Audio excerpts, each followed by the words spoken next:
right, so now that we've finished our green peppers, we're going to go ahead and do one of our red ones. And we're going to basically follow the same thing.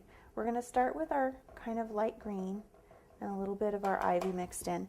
And we're just going to do our best just to hit that top part. But a little bit of green is going to come down onto the red, and that's okay. You want that. It's going to give it a little bit more life. It's going to make it look a little more realistic. In fact, if you want to pull in a little bit of that yellow, you absolutely can. Here we go. And you can see it just deepens up the red at the top. It makes it look more ripe. There we go. And if you want to kind of continue it down, you can.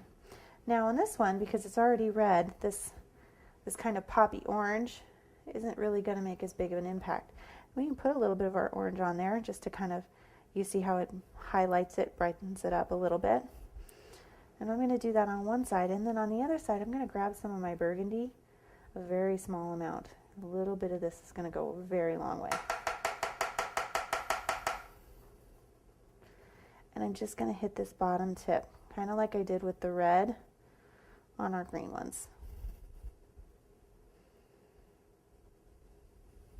And there we go. There we have our red pepper.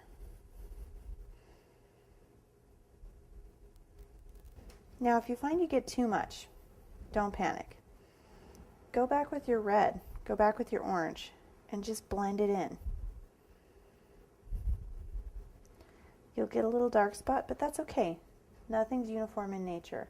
In fact, if you want to take some of that really bright yellow, hit your pepper in a couple places to kind of highlight it, make it a little different than some of the others, go ahead and do that. They're not all going to be exactly the same, and the more variance there is, the more realistic they're going to look.